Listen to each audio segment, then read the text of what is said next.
Even the least surprising news is still news. I'm Chris Peak, and this is the Morning Pitt from Panther-Lair.com.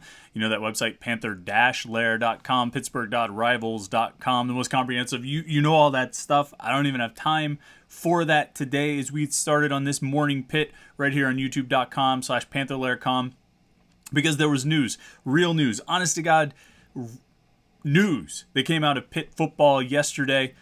And it might not have been surprising. And it shouldn't have been surprising because we've been telling you this all along. We've been telling you this since January. We've been telling you this since spring camp. We told you this as recently as 3 days ago on Monday when we talked about Pitt naming a starting quarterback. The question wasn't if, it was when.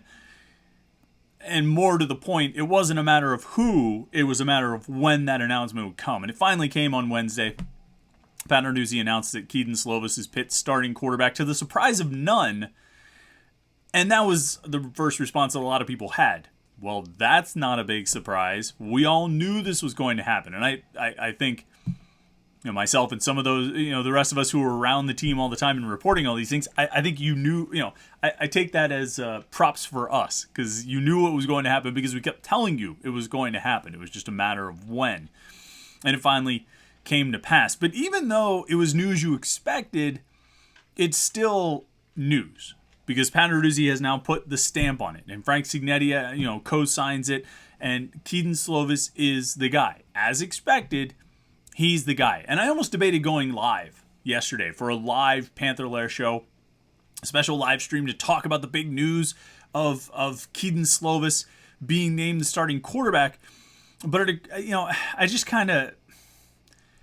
I felt like, how deep am I going to go? How much am I going to say? Plus, I knew we had the live show last night, so we would go live eventually anyway. I didn't think we needed to release a special middle of the day live. Have the Morning Pit yesterday morning, the middle of the day live show in the afternoon, and then the evening live show at night. That seemed a bit unnecessary to me. But we had the live show last night, and there's only so much you can say. Yeah, I think we've all dissected Kedon Slovis' career. We know what he did at USC. He was a 68% career passer. Threw for, 6,000 yards, 58 touchdowns. His best season was his freshman season, but his second season, his freshman season he throws for 30 touchdowns and 9 interceptions. He's named Pac-12 Freshman of the Year, Offensive Freshman of the Year. His second season, there's only, 6 games or something? In the COVID season, it was shortened in 2020. But he still leads the Pac-12 in passing yards per game, passing touchdowns, and he's third in passing efficiency. And is named first team all Pac-12. This is a guy, and this is what I've stressed all along. And I've talked about it on the Panther-Lair show. I've talked about it when I do different radio hits. I did a bunch of radio spots last week with David Hale and Andre Adelson on a Twitter Spaces from ESPN with those guys. I did Tennessee radio. I did West Virginia radio. What I keep saying over and over when it comes to Kedon Slovis is this. We don't know what he's going to do in 2022. We don't know. There's a wide range of outcomes. But what we do know is he has had success playing at the Power 5 level. He has gone out at USC in the Pac-12 and succeeded. And succeeded at a high enough level where, again, he was named the Offensive Freshman of the Year. And then in his sophomore season, he was a first-team all-conference player. And he was really only limited in his junior season by injury.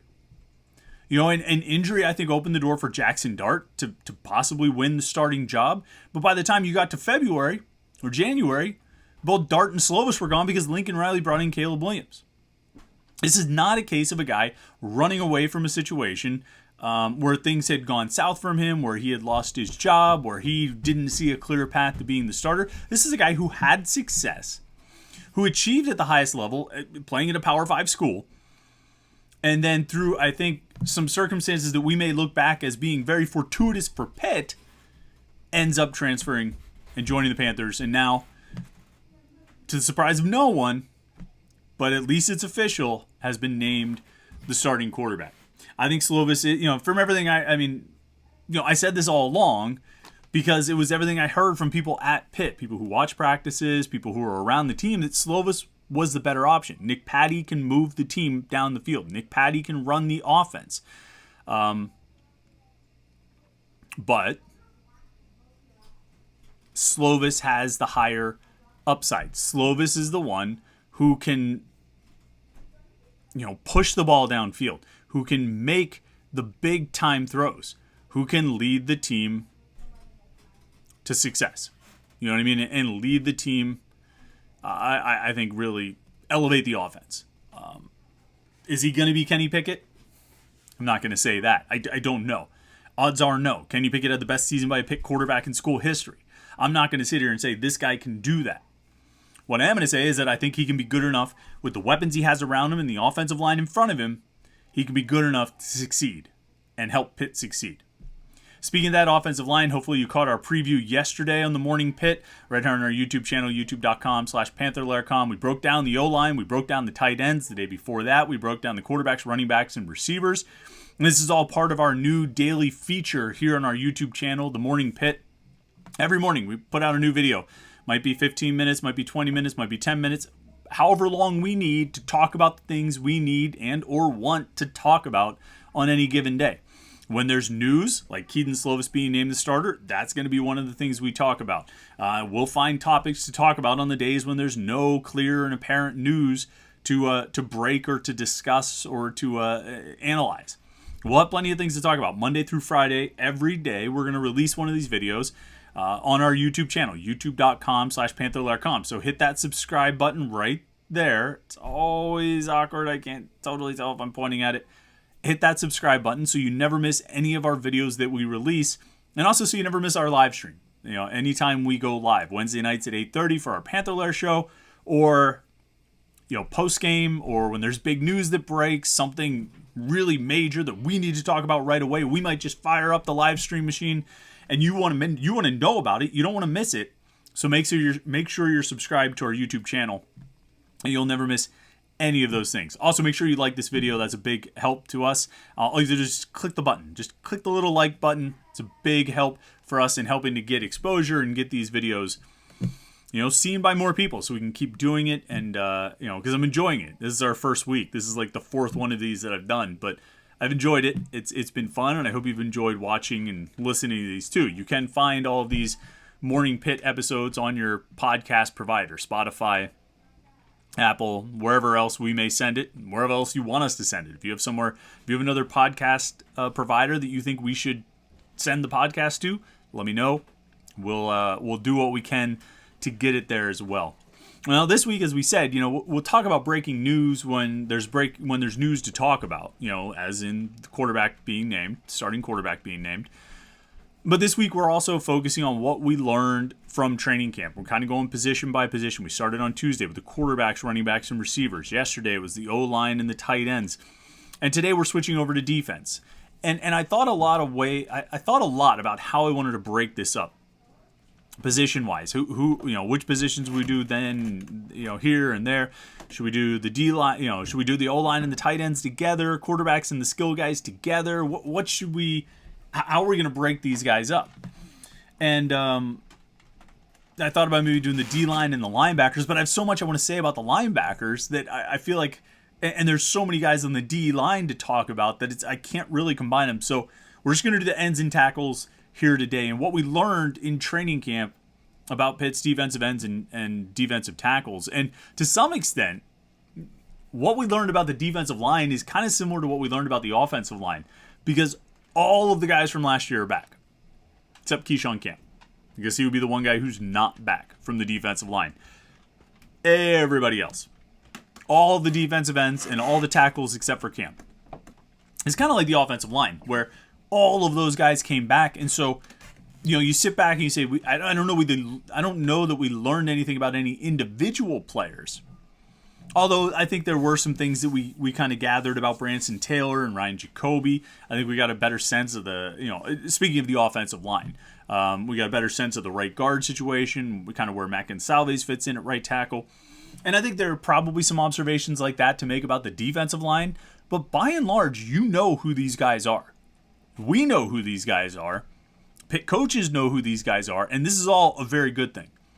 If you have all the players coming back at a certain position, that might be not so good if those players are not so good. But Haba Baldonado led the team in sacks last season with 9 sacks. Just talking about the defensive ends for a second. John Morgan had 5.5. Desmond Alexander had 2.5. Dayon Hayes had 2 sacks. All of the 6 contributing defensive ends, Baldonado, Alexandra, John Morgan, Dayon Hayes, Bam Brima, if you want to count him, he moves between ends and tackle, Chris Maloney, those guys combined for 30.5 tackles for loss, 20.5 sacks. Close to 30% of the team's tackles for loss and 40% of the team's sacks came from those defensive ends, those 6 contributing ends. And they're all back this year. Now, I will be the first to admit that I can fall into the trap of training camp hype, of watching the same guys day after day after day and starting to think that they're all going to be All-Americans. I've fallen into that trap before, particularly in my younger years. I've grown out of it in some respects, but I still fall into it from time to time. It's hard not to fall into it with these defensive ends. And the tackles too, but to a lesser extent. Haba Baldonado is an NFL player. I think Desmond Alexander can catch on with an NFL team just with some of his versatility. Maybe it's like a big 3-4 end. You know what I mean? An Aaron Smith type of guy. Remember him from the Steelers years ago? John Morgan, I'm kind of curious about. Dayon Hayes, I think, is in line for a major breakout season. And I think he's got big-time potential. I think Bam Brima has big potential as well. These defense, and that, again, that's if he sticks at defensive end, and he might not. He can move back and forth between end and tackle. It's just a really strong group. And I think one of the strengths of the team. That pass rush is ferocious. And I know they'll talk about, I think the Pitt coaches and some of the defensive backs will talk about how there are coverage sacks. And I believe that. But there are also a lot of times where the secondary is, kind of bailed out of bad coverage or missed coverage or mistakes or misalignments or poor execution because the defensive ends are so good at getting pressure. And all 11 pieces work together, right? I mean, the ends do what they do, but they feed off of the tackles. The linebackers fit in there and help free up the ends, just like the ends help free up the linebackers. The coverage on the back end does disrupt the timing of the passing game and give the ends more opportunity to get upfield. It all works together. I mean, it's 11 pieces moving as one. We all understand that. It's a game of football. We know how football works. You got to have 11 guys working as one. But these guys who play defensive end, they're really, really good. They are really productive, successful players. And it's such a strong group. And I mean, your top 4, your top, your 2 deep rotation is going to be some combination of Baldonado, Morgan, Alexandra, and Hayes. But Bam Brima is going to rotate in there for some snaps. Nate Temple's gotten a lot of positive pub in spring camp. I mean, Chris Maloney as a third-team guy is not the worst option you're going to find. Nakai Johnson's a redshirt freshman. Maybe he gets an opportunity this year. Sam Okunlola is a true freshman. And on other Pitt teams in other years, previous years, Okunlola would probably be in line for some decent playing time as a true freshman. Pitt has enough depth that doesn't need to happen this year, but in other years it would have.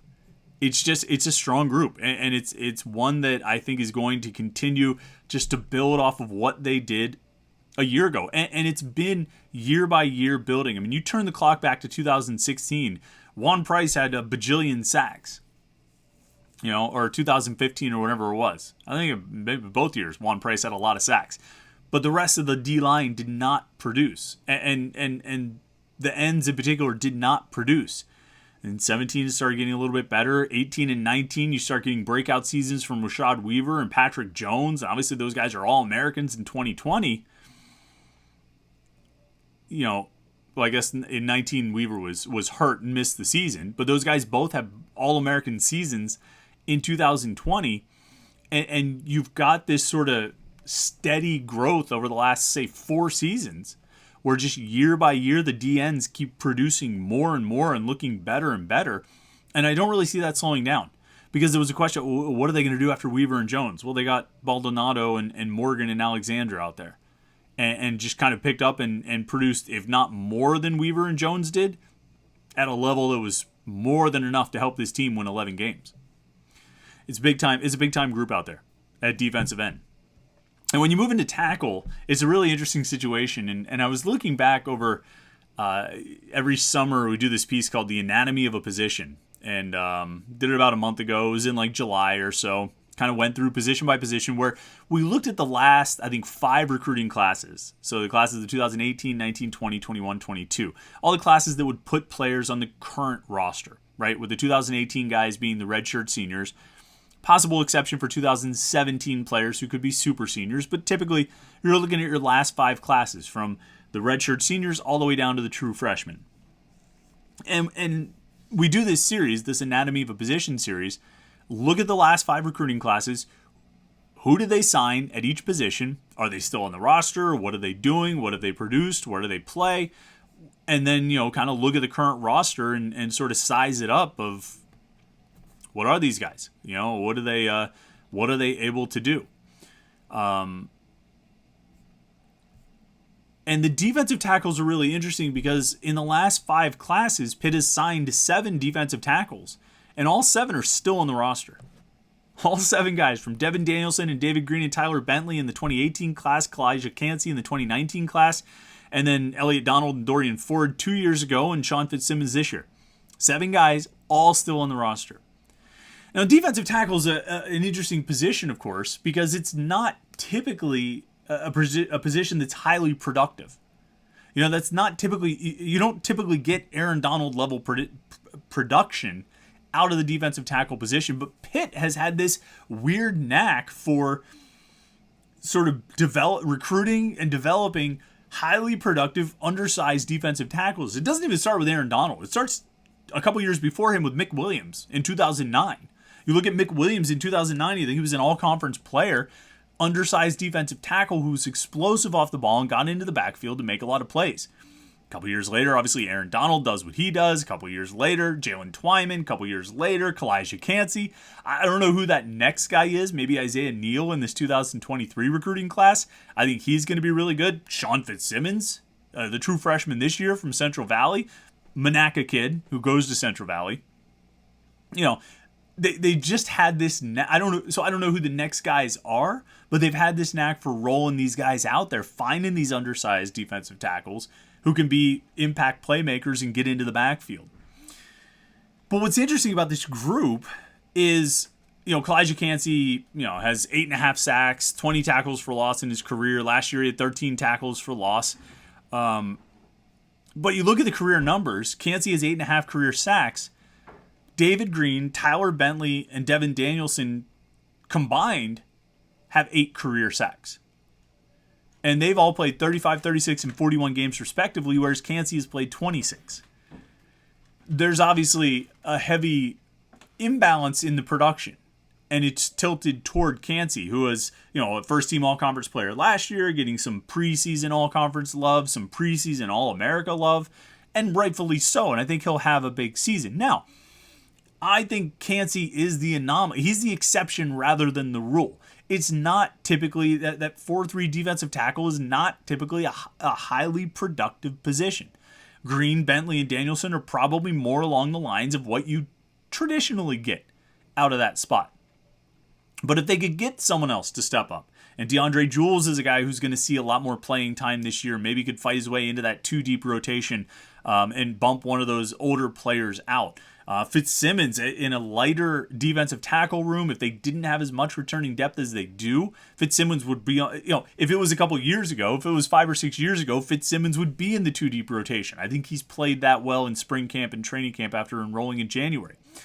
But really what they're going to need Green, Bentley, or Danielson, David Green, Tyler Bentley, or Devin Danielson to take a big step forward this year.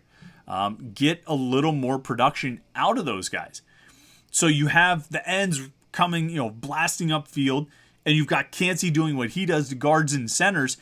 You realistically should end up, for whether it's Tyler Bentley, David Green, or Devin Danielson, with a one-on-one matchup against a guard. Because it's not going to make a lot of sense for a team to let Kalijah Cansey go straight at a guard or straight at a center. He's probably going to see double teams more often than not. That means Danielson, Green, and Bentley, when they're out there, and Jules as well, they're going to have a one-on-one opportunity. And you'd like to think, now that those guys are all redshirt seniors, they all came in the class of 2018, you'd like to think they'll be able to capitalize on those one-on-one opportunities and get into the backfield and make more plays. But it remains to be seen. Even if they don't, you're still going to get a ton of production and tackles for loss and sacks out of Kalijah Cansey and the defensive ends. Charlie Partridge has built a really strong group here. From one end to the other, they're 2 deep at least, 3 deep in most positions, and on occasion, maybe even potentially 4 deep. Because Bam Brima, like I said, can kind of go between end and tackle. He plays a little bit of both, and I think he'll make an impact this year at one and or both positions. It's a good group. I mean, like, I don't know how many different ways to say it. It's a strong group. It's a talented group. It's a deep group. It's an experienced group. It's a productive group. And they should continue to be one of the most productive groups in the ACC and one of the most productive groups in the country. And it's one of those reasons when you look at why this team should have success this season, success that matches what they did last year or even surpasses it. One of the reasons you look at is the defensive line. And really, you put it together with the offensive line. You look at what, the ability Pitt should have to control the line of scrimmage in most of its games. You know what I mean? Like, most games, Pitt should be able to, win the battle at the line of scrimmage on both sides. And if you can do that, you are really set up to win a lot of games, provided you have competent play at quarterback, which they should. There's a lot to like. And as we get closer, we're 1 week away from the backyard brawl today. As we get closer and closer to that season opener, that hype just keeps growing. It just keeps growing. Make sure you like this video, all right? The hype for the Morning Pitt just keeps growing. Subscribe to our YouTube channel, youtube.com/Panther-Lair.com. Hit the like button. That means a lot to us. Leave a comment. We'll chat. I'll reply to your comment. We'll have a little conversation there. All those things, all that interaction, we love it. That's big for us. It makes me feel really good inside. So you're doing me a solid. Make sure you, if you missed the live show last night, the live Panther-Lair show, you can check that out. It's on our YouTube channel as well. We release that on all the podcast channels too. So we got a lot of video content for you. So make sure you subscribe to our YouTube channel, youtube.com/Panther-Lair.com, to get a lot of stuff. I mean, a lot. We have training camp videos. We have these morning, we have the live shows that we do on Wednesday night at 8:30, and then we're gonna have the post game shows that we'll be debating doing a post game show after the backyard brawl, like 1:30 in the morning on a Friday morning.